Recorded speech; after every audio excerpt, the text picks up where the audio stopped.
Bonjour à toutes et à tous. Donc l'Afrique sera-t-elle la Chine de demain? Donc c'est comme ça que s'appelle toute la partie consacrée au développement de l'initiative Une ceinture, une route sur le continent africain et le sommet du FOCAC dont a parlé Madame Larouche, le forum de coopération sino-africain qui a eu lieu le 5 septembre à Beijing, a été l'occasion de célébrer justement la coopération gagnant-gagnant mise en place par la Chine en Afrique depuis le début des années 2000. Et vous voyez cette photo impressionnante qui a beaucoup impressionné l'Europe avec le président chinois ainsi que tous les dirigeants des 53 sur 54 pays africains. Et on peut dire que le sujet commence à passionner en France, je dirais le sujet commence à passionner et à inquiéter. On peut lire par exemple dans un article des Échos, le journal Les Échos du 15 octobre, donc le mois dernier, je cite, « La France perd partout des parts de marché sur le continent africain, à part dans l'aéronautique. La tendance est observée depuis plusieurs années, note la COFAS, qui justement vient de publier une étude sur le sujet. Les parts de marché de l'exportation de la France en Afrique ont été divisées par 2 depuis 2000, passant de 11% à 5,5%. Nul ne s'en étonnera, la Chine connaît, elle, une situation inverse à celle de la France. Sur le continent africain, de 3% en 2001, sa part de marché en Afrique a bondi à 18% l'année dernière. Donc le dossier que nous présentons ici, que vous avez vu à l'entrée, n'a pas pour but de faire une démarche critique de la politique française, mais de proposer justement d'inverser cette tendance dans la coopération entre la France en particulier, l'Europe de manière générale, dans sa coopération avec l'Afrique. Alors avant d'entrer dans le vif du sujet du rapport, il faut mettre fin à une rumeur qui est cette fameuse diplomatie de la dette, comme quoi la Chine endetterait l'Afrique, et une petite historique, puisque l'expression diplomatie de la dette a été, qui signifie que la Chine renforce son influence sur les nations africaines en les obligeant délibérément à prendre plus de dettes qu'elles ne peuvent en rembourser, a été rendue publique par un rapport du département d'État américain en mai 2018. Vous trouverez les références dans ce dossier, donc écrit par Sam Parker du Centre Robert et René Belfer du Bureau des sciences et des affaires internationales de la Harvard Kennedy School. Donc c'est ce rapport qui a été ensuite diffusé à l'échelle internationale par le département d'État américain pour sonner l'alarme contre l'initiative Une ceinture, une route. Pourtant, si on regarde les déclarations à la suite de ce sommet, au sommet de Beijing le 5 septembre, face à cette propagande occidentale, le président de la Banque africaine de développement lui-même, qui est le docteur Akinwumi Adesina, a lui-même déclaré, à la suite de ce sommet du FOCAC, « Soyons très clairs, l'Afrique n'a absolument aucune crise de la dette. Les pays cherchent désespérément des infrastructures, l'urbanisation est en marche et les marges de manœuvre budgétaires sont extrêmement réduites. » Et il a rappelé un chiffre, je pense, très important et que tout le monde devrait noter, c'est que le rapport, qui est très souvent utilisé en rapport, le rapport entre la dette par rapport au PIB de l'Afrique est passé de 22% en 2010 à 37% l'année dernière. Donc le rapport dette par rapport au PIB. Et le président de la Banque africaine de développement de souligner que ce ratio était nettement inférieur, puisque c'est 37%, comparé aux pays de l'Union européenne, où parfois ce rapport peut aller de 100 à 150% de dette par rapport au PIB, ou les pays émergents de 50%.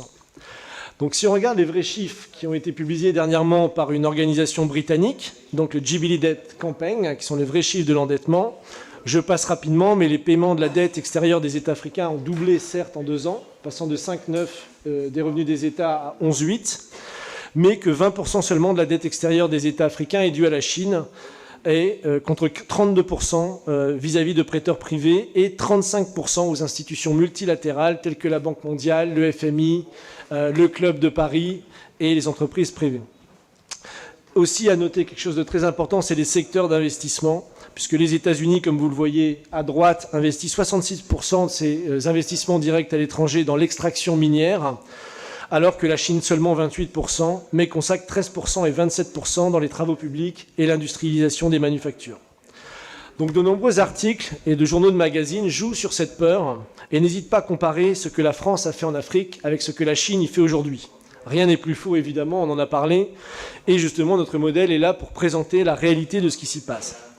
Marianne titrait encore il y a 2 semaines « Adieu la France-Afrique, bonjour la Chine-Afrique », par exemple. Donc, l'Institut Schiller n'a eu de cesse depuis quelques années d'utiliser des rapports internationaux comme le rapport McKinsey par exemple, qui s'intitule « La danse des lions avec des dragons » et qui était publié par un institut occidental, montrant que depuis les années 2000, les investissements chinois en Afrique ont augmenté de 20% par an, reléguant loin derrière ceux de l'Inde, de la France, des États-Unis et de l'Allemagne. McKinsey, dans ce rapport, identifie 10 000 entreprises privées opérant dans divers secteurs de l'économie africaine, la fabrication manufacturière, les services, le commerce, la construction et l'immobilier. Celle-ci fait déjà travailler sur plus de 3000 projets d'infrastructures, plusieurs millions d'Africains sur le continent. Et sur l'échantillon qui est étudié dans ce rapport, vous trouverez l'échantillon de 1000 entreprises privées qui ont embauché plus de 300 000 Africains. Sans oublier évidemment de mentionner les transferts de technologies, pour ceux qui suivent au Kenya par exemple, en Éthiopie, dans le domaine du textile en particulier, et évidemment la formation, puisque 44% des personnes employées sur ces projets ont une formation de niveau cadre.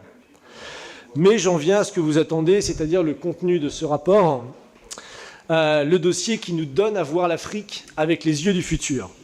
L'Afrique peut et doit faire un saut de grenouille, comme disait Carrel, et pas ni ramper, ni faire une politique des petits pas. La base du projet de l'initiative Une ceinture, une route en Afrique, c'est l'interconnectivité, qui est un concept extrêmement développé. Et pour cela, l'initiative Une ceinture, une route a rejoint le programme de l'Union africaine, qui s'appelle l'Agenda 2063. Et l'Agenda 2063, je vous lis son premier article, qui est public sur Internet, déclare que d'ici à 2063, les infrastructures requises seront mises en place pour soutenir l'intégration et la croissance accélérée de l'Afrique. La transformation technologique, le commerce et le développement, les réseaux ferrés à grande vitesse, les routes, les lignes maritimes, le transport maritime et aérien, les technologies de l'information et de la communication et l'économie numérique bien développée. Un réseau ferré panafricain à grande vitesse reliera toutes les villes principales et ou capitales du continent d'ici à 2063. C'est dans ce cadre-là que l'initiative Une ceinture, une route s'est engagée à aider l'Afrique dans ce projet africain. Alors juste un exemple, donc je vais passer vite parce que comme ça vous devrez acheter le dossier pour voir les détails. Donc un exemple de ce projet de l'agenda 2063 en partenariat avec l'initiative Une ceinture, une route, c'est le transsahélien Nouakchott-N'Djamena, que vous voyez ici, donc des lignes de chemin de fer à grande vitesse, avec en son centre un projet qui concerne tout particulièrement la France, que vous voyez surligné, qui est le projet Africa Rail. Donc, puisque la maîtrise d'ouvrage et le droit à réaliser ce projet sont détenus par une société française qui s'appelle Africa Rail, mais qui n'a pas pu mettre ce projet en place jusqu'à présent, et qui est simplement une boucle ferroviaire de 3000 km, donc pour relier le Togo, le Niger, le Burkina Faso et la Côte d'Ivoire, et désenclaver toute cette région qui ne l'est pas aujourd'hui. Un autre exemple qui me tient beaucoup à cœur au regard de la situation dans ce pays, c'est évidemment un programme que vous trouverez entièrement détaillé pour la première fois de désenclavement de la République démocratique du Congo. C'est la première fois qu'est présenté officiellement un programme complet, chemin de fer, réseau de télécommunications, barrage hydroélectrique, tout un projet d'interconnexion de l'ensemble du pays. Voilà, vous voyez juste la carte ici. Pour les autoroutes maritimes, je n'en citerai qu'un seul projet. Vous verrez, il y en a de nombreux autour du Nil, il y en a beaucoup en Angola, il y a dans tout le continent africain. Mais je ne mentionnerai que celui qui est le projet d'aménagement du canal du Rift africain pour relier les grands lacs entre eux. Donc du nord au sud, du lac Kyoga, donc vers le lac Tanganyika, donc vous voyez ici, voilà ici. À l'est, vers le lac Victoria, puis ensuite un canal pour rejoindre le fleuve du Zambèze, et enfin créer une ouverture vers le canal du Mozambique pour désenclaver la région et faire une autoroute maritime jusqu'au cœur de la région des Grands Lacs. J'en profite d'ailleurs ici pour remercier M. José Moulanda, donc, qui est parmi nous, qui est président du comité de soutien et de plaidoyer pour la région des Grands Lacs, et qui a participé à ce rapport et qui a chaque année organisé des conférences pour promouvoir ce projet en France avec l'Institut Schiller. Mais l'initiative Une ceinture, une route, ce n'est pas qu'un programme chinois. Ça a catalysé l'envie de développer l'Afrique. C'est-à-dire que tout le monde maintenant veut y aller. Et c'est la bonne nouvelle. Et non, pas maintenant. Je vais citer deux exemples pour terminer.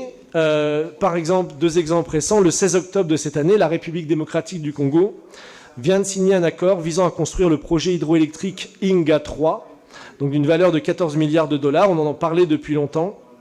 Et ce projet sera co-réalisé en partenariat avec la Chine, qui s'était proposé dans le cadre de l'initiative Une ceinture, une route de réaliser ce projet, mais avec une deuxième société qui est une société espagnole, donc qui est la société ACS, vous excuserez mon accent, Actividades de Construcción y Servicios. Donc ils ont signé un partenariat conjoint comme Madame Elga l'a proposé, Madame Larouche, donc une joint venture, une coopération d'investissement en pays tiers pour le développement de la région. Donc, et le lendemain, le président de l'Ouganda, le président M. Museveni, a inauguré, comme vous le savez peut-être, le nouveau pont de Jinja, donc de 520 mètres de long, qui est le 5e plus long pont d'Afrique aujourd'hui. Et donc c'est un ouvrage très important puisqu'il permet l'acheminement des importations et des exportations entre l'Ouganda et le Kenya, où justement on mentionnait le train qui a été créé entre Nairobi et Mombasa et qui permet justement une autoroute qui permet d'aller jusque la côte. Donc, chose intéressante, c'est que ce projet a été réalisé et financé à 80% par le Japon. Et lors de l'inauguration, le ministre des États aux Affaires étrangères, Masahisa Sato, était présent et était construit par une entreprise japonaise et une entreprise de Corée du Sud. Donc on voit que maintenant, les pays vont là-bas pour investir dans des grands projets d'infrastructure.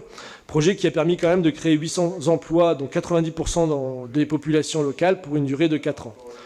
Enfin, je montrerai juste l'image, puisque Madame Larouche en a parlé, qui est la fameuse signature du contrat entre la Commission du bassin du lac Tchad, la société chinoise Power China et l'entreprise Bonifica pour la création du canal et le transfert d'eau interbassin entre la région du Congo, ici, la création de barrages hydroélectriques en Centrafrique pour la revitalisation du lac Tchad et le développement d'une zone agro-industrielle.